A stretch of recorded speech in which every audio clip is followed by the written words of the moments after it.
ಸ್ವಲ್ಪನಾದ್ರೂ ಸರ್ಕಾರಕ್ಕೆ ಮಾನಾಮರಿ ಇದೆಯಾ ಇಲ್ವಾ ಇನ್ನೊಂದು ಗೊತ್ತಿಲ್ಲ. ಹನುಮನ್ ಪಕ್ಕ ಯಾವುದೇ ರಾಜಕೀಯ ವ್ಯಕ್ತಿಗಳಿಲ್ಲ ಅಥವಾ ಯಾರ್ದೇ ಒಂದು ಫೋಟೋ ಇಲ್ಲ. ಉಗ್ರರು ಹೋಯ್ತಿದ್ದು ಕೊಡ್ಲಿ ತಗೊಂಡು ಕೊಚ್ಚುವಂತ ಒಂದು ವ್ಯವಸ್ಥೆ ಆಗಿದೆ. ಈ ರವಿ ಗಣಗಾದ್ರಿಗೆ 199 ಬರೀ ಸುಳ್ಳೆ ಸಾವು ಐದಲ್ಲಿ ಇರೋದು, ಮೈಯೆಲ್ಲ ಬರೀ ಸುಳ್ಳೆಯ. ಇವಾಗ ಏಕಾಏಕಿಲಿ ಹೋಗ್ಬಿಟ್ಟು ಚಪ್ಪಲಿ ಹಾಕೊಂಡು ಪೊಲೀಸರಿಗೆ ಹೇಳ್ಕೊಂಡು ಆ ಬಾವುಟ ಹಾರಿಸಿದ್ರಲ್ಲ, ಮಾನಾಮರಿ ಇದಿಲ್ವಾ ಸಾಹೇಬ್ರಿಗೆ? ಇವರೇ ಬರೀ ರಾಜಕೀಯ ಮಾಡ್ಕೊಂಡು ದೇಶ ಹಾಳು ಮಾಡ್ತಾ ಇದಾರೆ ಅಷ್ಟೇ ಹೊರತು ಬೇರೆ ಏನೂ ಇಲ್ಲ ಸಾಹೇಬ್ರೆ. ವೀಕ್ಷಕರೇ ನಮಸ್ಕಾರ. ಕೆರಗೋಡು ಟು ಮಂಡ್ಯ. ಕೆರಗೋಡಲ್ಲಿ ಏನು ಇನ್ಸಿಡೆಂಟ್ ಆಗಿದೆ, ಮಂಡ್ಯ ಬಗ್ಗೆ ಇಂಡಿಯಾ ಮಾತಾಡಿದ್ರೆ ಕೆರಗೋಡು ಬಗ್ಗೆ ಕರ್ನಾಟಕ ಮಾತಾಡ್ತಿದೆ ಇವತ್ತು. ಕಾರಣ ಎಷ್ಟೇ, ಹನುಮಾನ್ ಧ್ವಜವನ್ನು ಇಳಿಸಿದ ವಿಚಾರವಾಗಿ. ಸೊ ಈಗ ನನ್ನ ಜೊತೆ ಮಾತಾಡಲಿಕ್ಕೆ ಚಿಕ್ಕಮಂಡ್ಯ ಸರ್ಕಲಲ್ಲಿ ಇದ್ದೀನಿ. ಮಹಿಳೆ ಇದ್ದಾರೆ, ಇಲ್ಲಿ ನಮ್ಮ ಪರ್ಚೇಸರು ಕೂಡ ಇದ್ದಾರೆ. ನಾನು ಮಂಡ್ಯದ ಕಾರಣ. ಸರ್ ನಮಸ್ಕಾರ. ಸರ್ ನಮ್ಮ ಹೆಸರು ದೇವರಾಜ್ ಪಟೇಲ್ ಅಂತ ಸರ್. ನಾನು ಒಬ್ಬ ಪತ್ರಕರ್ತನಾಗಿದ್ದೀನಿ, ಮತ್ತೆ ಒಬ್ಬ ರೈತರ ವ್ಯಕ್ತಿಯಾಗಿದ್ದೀನಿ. ಹಿಂದೂ ಸಮಾಜ ಬೆಳೆಯಲಿ ಅಂತಲ್ಲಿ ಒಂದೇ ಅರ್ಥದಲ್ಲಿ ಹೇಳೋದಾದ್ರೆ, ಇಲ್ಲಿ ಸ್ಥಳೀಕ MLA ಆಗಿದ್ರೆ ಏನಾಗಿದೆ ಅಂತಂದ್ರೆ ಹೇಳ್ಕೊಳಕ್ಕೆ ಅಸಾಧ್ಯ ಆಗಿದೆ. ಉಗ್ರರು ಹೋಯ್ತಿದ್ದು ಕೊಡ್ಲಿ ತಗೊಂಡು ಕೊಚ್ಚುವಂಥ ಒಂದು ವ್ಯವಸ್ಥೆ ಆಗಿದೆ.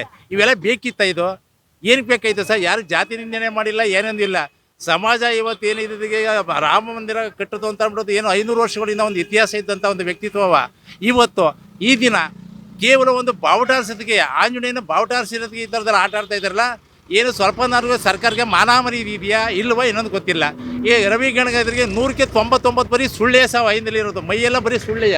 ಆ ಸುಳ್ಳೋದ ಎಷ್ಟು ದಿನ ಗಂಟೆ ಬಂದದ್ದು ಗೊತ್ತಾಗಲಿಲ್ಲ. ರಾಜಕೀಯ ಮಾಡ್ತಾ ಇದ್ದಾರೆ, MLA ಕೆಲಸ ಮಾಡ್ತಾ ಇದ್ದಾರೆ. ಕೆಲಸ ಮಾಡಲಿ ಸರ್, ಒಳ್ಳೇದಾಗಲಿ ತೆಗೆ 4 ಜನಕ್ಕೆ ಒಳ್ಳೇದಾಗ ಒಂದು ಕೆಲಸ ಮಾಡಬೇಕಷ್ಟೇ ಹೊರತು ಬೇಕಾಗಿಲ್ಲ. ನಾನು ಒಬ್ಬ ಪಂಚಾಯತಿ ಮೆಂಬರ್ SS ಪರ್ಸನಾಗಿ ಕೆಲಸ ಮಾಡ್ತಿದ್ದು ಸರಿ ಅಷ್ಟೇ. ನಾನು ಇಡೀ ರಾಜ್ಯನ 40 ವರ್ಷ ಪಂಚಾಯತಿ ನಾನು ಚಲುವರಾಯ ಸ್ವಾಮಿ ಅವ್ರ ಮಾತು ಕೇಳಿಸ್ಕೊಂಡಿದ್ದು. ಸೊ ಅದು ಸರ್ಕಾರದ ಜಾಗ, ಬರೀ ನ್ಯಾಷನಲ್ ಫ್ಲಾಗು ಕನ್ನಡ ಬಾವುಟ ಹಾರಿಸಿದ್ರು ಓಕೆ, ಧರ್ಮದ ಬಾವುಟ ಬೇಡ, ಸರ್ವ ಜನಾಂಗದ ಶಾಂತಿಯ ತೋಟ, ಎಲ್ಲಾ ಧರ್ಮದವರು ಅನುಕೂಲ ಆಗಬೇಕು ಅಂತ ಅವ್ರ ಶೈಲಿಯಲ್ಲಿ ಹೇಳ್ತಾರೆ ಅವರು. ಅವ್ರ ಶೈಲಿಯಲ್ಲಿ ಹೇಳ್ತೇವೆ ಅಂತಂದ್ರೆ ಸರ್ವ ಜನಾಂಗಕ್ಕೆ ಸುಖಭಾವ ಅಂತ ಒಂದು ಇದೆ, ಇಲ್ಲ ಅಂತಲ್ಲ. ಈಗ ಬಾವುಟ ಹಾರಿಸೋದ್ರಿಂದ ಏನಿತ್ತು ಸರ್? ಈಗ ನ್ಯಾಷನಲ್ ಬಾವುಟ ಹಾರಿಸ್ಬೇಕು ಅಂತಂದ್ರೆ ಆ ಟೈಮಿಗೆ ಏನಿಲ್ಲ. ಬೆಳಿಗ್ಗೆ 6 ಗಂಟೆಗೆ ಬಾವುಟ ಹಾರಿಸೋದಂತಂದ್ರೆ ಸಾಯಂಕಾಲ 6 ಗಂಟೆಗೆ ಬಾವುಟ ಇಳಿಸ್ಬೇಕಲ್ಲಿ. ಇವಾಗ ಏಕಾಏಕಿಲಿ ಹೋಗ್ಬಿಟ್ಟು ಚಪ್ಪಲಿ ಹಾಕೊಂಡು ಪೊಲೀಸರಿಗೆಲ್ಲ ಹೇಳ್ಕೊಂಡು ಆ ಬಾವುಟ ಹಾರಿಸಿದ್ರಲ್ಲ, ಮಾನಾಮರಿ ಇದಿಲ್ವಾ ಸಾಹೇಬ್ರಿಗೆ? ಒಂದು ಬಾವುಟಕ್ಕೆ ಮರ್ಯಾದಿಲ್ವಾ ಸರ್? ನ್ಯಾಷನಲ್ ಫ್ಲಾಗ್ ಆರಿಸ್ಬೇಕಿಲ್ಲ ಅಂತಲ್ಲ, ಯಾವ ಟೈಮ್ದಲ್ಲಿ ಗಣರಾಜ್ಯೋತ್ಸವ ಇರ್ತದೆ, ಸ್ವಾತಂತ್ರ್ಯ ದಿನ ಇರ್ತದೆ, ಹಲವಾರು ಒಂದು ರಾಷ್ಟ್ರದ ಒಂದು ಐತಿಹಾಸಿಕವಾದಂಥ ಒಂದು ಏನು ಸಂಸ್ಥೆ ಇರ್ತವೆ. ಆ ಸಂಸ್ಥೆಯಲ್ಲಿ ಕೆಲಸ ಮಾಡಬೇಕಾದ್ರೆ ರಾಷ್ಟ್ರಕ್ಕೆ ಮರ್ಯಾದೆ ಕೊಡಬೇಕು, ಧ್ವಜಕ್ಕೆ ಮರ್ಯಾದೆ ಕೊಡಬೇಕು. ಆ ಥರದಿದ್ದಾಗ ಮಾತ್ರ ಕೆಲಸ ಮಾಡಬೇಕಷ್ಟೇ ಹೊರತು. ಫೈನಲ್ ನಿಮ್ಮ ಒಪಿನಿಯನ್, ಹನುಮ ಧ್ವಜ ಅಲ್ಲಿ ಇರ್ಬೇಕಾ ಇರಬಾರ್ದ? ಹನುಮ ಧ್ವಜ ಇರಲೇಬೇಕು ಸಾಹೇಬರಲ್ಲಿ. ಹಾಕಲ್ಲ ಇವರು, ಆಗ್ಲೇಬೇಕು ಸರ್. ಈಗ ಇವತ್ತು ಆಯ್ತಾರ ನೋಡ್ತಾ ಇದ್ದಾರೆ, ಇಡೀ ರಾಜ್ಯದಲ್ಲಿ ಸ್ಟ್ರೈಕ್ ನಡೀತಾ ಇದೆ. ಪ್ರತಿಯೊಂದು ಬೆಂಗಳೂರಲ್ಲಿ ನಡೀತಾ ಇದೆ. ಪ್ರತಿಯೊಂದು ಈಗ ಏನಾಗಿದೆ ಅಂದ್ರೆ ಕೆಲವು ಸಣ್ಣ ಒಂದು ಕ್ಷುಲ್ಲಕ ಕಾರಣಕ್ಕಾಗಿ ಇವರು ಹೋರಾಟ ಮಾಡಿ. ನಿಮ್ಮ ಪ್ರಕಾರ ಇದು ಹೆಂಗ್ ಸಾಲ್ವ್ ಮಾಡ್ಬೋದಾಗಿತ್ತು ಸರ್? ಏನಿಲ್ಲ, ಈ ತರ ವಿಷಯ ಆಯ್ತು ಅಂದ್ರೆ, ಯಾಕಂದ್ರೆ ನಮ್ಮ ಧರ್ಮನೇ. ಯಾಕಂದ್ರೆ ಒಂದು ಹನುಮ ಜಯಂತಿ, ಹನುಮ ಬಾವುಟ ಅಂದಮೇಲೆ ಒಂದು ಹಿಂದೂ ಸಂಸ್ಕೃತಿ ಒಂದು ಲಾಂಛನ ಅದು. ಅದನ್ನ ಏನಿಲ್ಲ, ಸ್ಥಳೀಯವಾಗಿ ಅದೇ ಗ್ರಾಮದಲ್ಲಿ ಒಂದು 4 ಮುಖಂಡರುಗಳನ್ನ ಕೂರಿಸಿ ಮಾತಾಡಿ ಈ ತರ ಆಯ್ತೆ, ಇಳಿಸ್ಬೇಕೋ ಬೇಡ ಅಂತ ಸಿಂಪಲ್ ಮಾತಾಡ್ಕೊಂಡಿದ್ರೆ ಇದು ಇತ್ಯರ್ಥ ಆಯ್ತಿತ್ತೇನೋ. ಇದು ದೊಡ್ಡ ಮಟ್ಟದಲ್ಲಿ ಆಗುವಂಥದ್ದು ಬಹಳ ಹಾಸ್ಯಾಸ್ಪದ ಆಗ್ಬಿಟ್ಟೈತೆ. ಇದು ಯಾರು ಯಾಮಾರಿದ್ರು ಇಲ್ಲಿ ಸ್ಥಳೀಕರೇ, ಇಲ್ಲಿ ನಮ್ಮ ಪಬ್ಲಿಕ್ಸ್ ನಾವೇ ಯಾಮಾರಿರೋದು. ಈಗ ನಿಮ್ಮ ಒಪಿನಿಯನ್ ಬಾವುಟ ಬೇಕು? ಅಮ್ಮ ತಮ್ಮ ಹೆಸರು? ಸವಿತಾ ಜಯರಾಮ್ ಅಂತ, ನಾವಿಲ್ಲಿ ಹೆಚ್ಕೊಂಡ್ರಲ್ಲಿರೋದು. ಏನು ಬಾವುಟ ಬೇಕಾ ಬೇಡವಾ? ಬಾವುಟ ಬೇಕೇ ಬೇಕು ಸರ್. ಹನುಮನ್ ಪಕ್ಕ ಯಾವುದೇ ರಾಜಕೀಯ ವ್ಯಕ್ತಿಗಳಿಲ್ಲ ಅಥವಾ ಯಾರ್ದೇ ಒಂದು ಫೋಟೋ ಇಲ್ಲ. ಹನುಮ ಒಬ್ಬ ದೇವರು, ನಾವೆಲ್ಲ ಪೂಜಿಸೋ ಹಿಂದೂ ಧರ್ಮದಲ್ಲಿ ಎಲ್ಲರೂ ಪೂಜಿಸುವಂತ ವ್ಯಕ್ತಿ.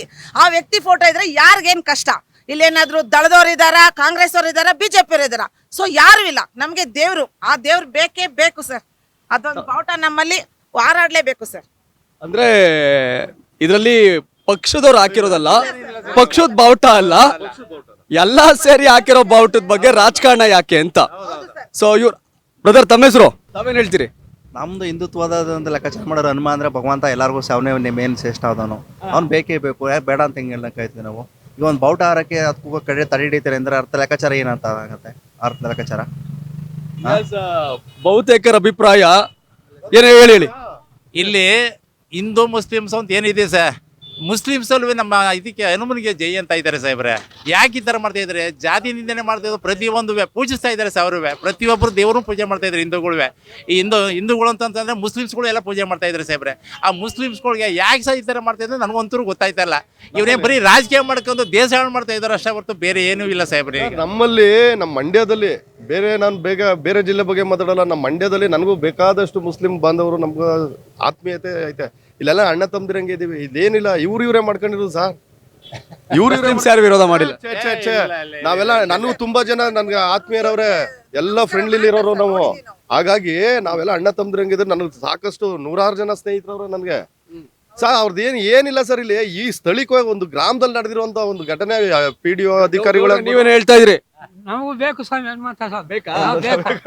ಯಾಕೆ ಈ ವಿಷಯ ಹೇಳ್ತೀನಿ ಅಂದ್ರೆ, ಈ ತಾತನಿಗೆ ಕೋಮುವಾದ ಅಂದ್ರೆ ಗೊತ್ತಿಲ್ಲ, ಧರ್ಮ ಅಂದ್ರೆ ಗೊತ್ತಿಲ್ಲ, ನಮ್ ದೇವರು ಪೂಜೆ ಮಾಡ್ಬೇಕು ಅನ್ನೋದು ಅಷ್ಟೇ ಗೊತ್ತಿರೋದು.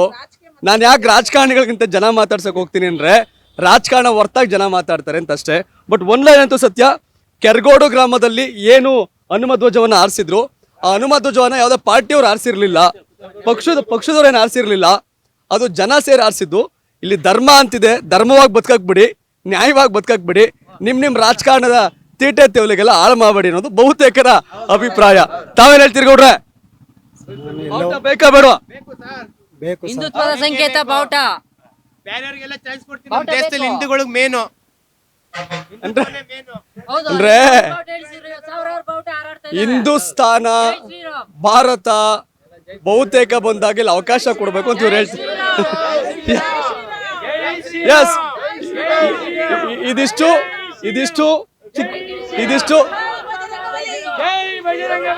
ಇದು ಚಿಕ್ಕಮಂಡ್ಯ ಸರ್ಕಲ್ ಅಲ್ಲಿ ಜನಗಳ ಅಭಿಪ್ರಾಯ ಆಗಿತ್ತು. ಧನ್ಯವಾದ. ಇದು ಕರ್ನಾಟಕ ಟಿವಿ, ಕನ್ನಡಿಗರ ಧ್ವನಿ.